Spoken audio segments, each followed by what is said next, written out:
Good evening, everyone. My name is Benjamin, and welcome back to another video. And today, I felt like I wanted to talk about a potential wacky situation that could actually happen. And I had to review contingency election procedure in order to figure out what exactly would happen. Considering the large amount of mail in vote that's expected this year, and the fact that that might not be able to be counted until that weekend or maybe even the next week, there's a very good chance that there are a lot of states that we won't be able to call until then. And there's a very good chance that a lot of those could be extremely close. So I got thinking, what if you have to postpone the idea of having any recalls, or not recalls, but recounts in a lot of these states? And then I got to thinking, what if those recount battles and court procedures last until the Electoral College meets on the 14th of December, the Monday after the second Wednesday in December, which was something that almost could have happened in 2000 with Florida. But this year, it could be a lot of states, and it could potentially deprive either candidate of an outright majority at the Electoral College when the Electoral College actually meets in their own states, right? Now, what would happen then? Because guess what? If you can't call a state and can't certify its results, as in the governor and the state legislatures can't certify the results in that state, there is a reasonably good chance. As a matter of fact, I think, let's just put it up here for reference. North Carolina, if I remember correctly, I believe Arizona as well. That would be enough. Let's say those four states can't turn in their vote. Well, Republicans wouldn't certify it unless it was a clear Trump victory in the event that there was um,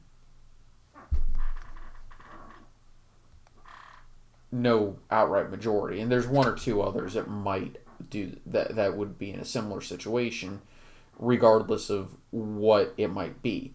But that's just enough to keep it, to get it by and under, 270.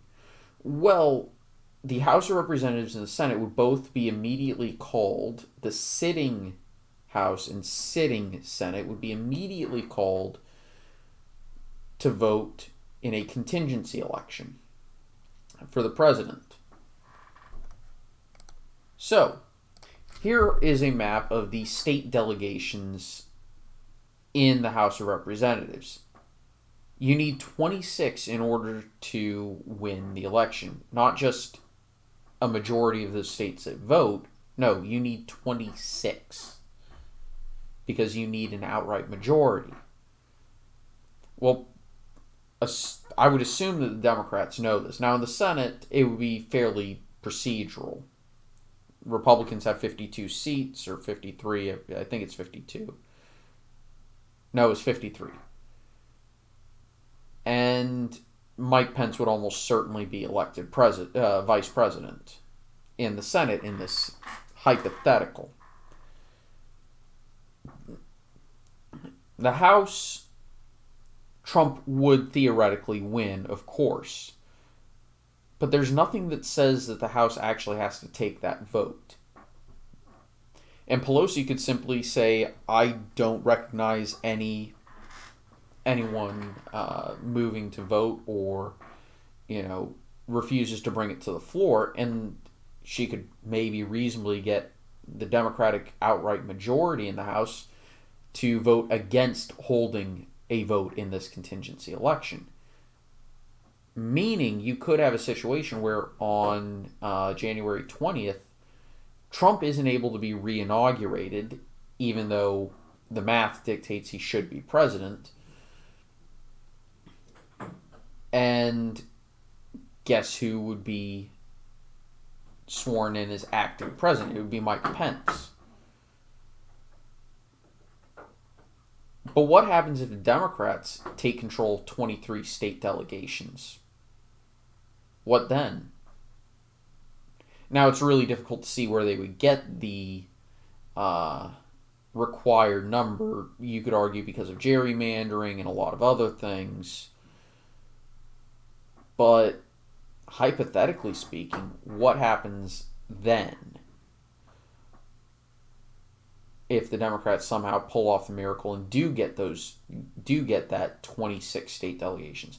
Well, with the new House of Representatives, well, they could then elect a Democrat, Joe Biden, as the president. So you'd have a Biden presidency with Mike Pence as the vice president.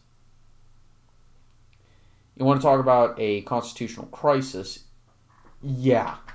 Now, as far as I understand it, the House actually does have to hold that vote, so it won't be a concern, but I would assume that you still have to follow parliamentary procedure, meaning you have to move that there be a vote and then have a second, and then, yeah, we could potentially see some weirdness, but I don't think it will be a true concern. Now, going back, let's fill this in. This is just what my model is showing. I think there's some interesting stuff, and there was a poll from Michigan. And the other thing is, I'm not putting in all these LA Times daily trackers, which is done by USC Dornsife. I'm not putting in all of those because they only decided to dump them all now, and I can't be bothered. I put in the most recent one, and I averaged the two methods that they used. So, yeah. But going back, looking at it from what I've read, Donald Trump is spending in all of the potential tipping point states. Biden has a really weird strategy where he's just spending ad blitz in all of the battleground states, as well as a lot of national ad space that will hit everyone. So it does seem like both sides are actually trying to take this seriously. Now, that said, my own personal belief is that, and this is based off of confidence in who will win each state, I am reasonably confident about all of these. I don't think Alaska's flipping. If I had to choose a bunch, what states would be in my toss-up where I'm not entirely positive? Actually, I'm going to leave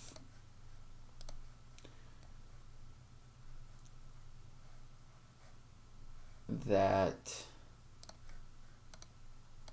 Actually, I'm going to leave New Mexico there. Nevada, I'm fine with that.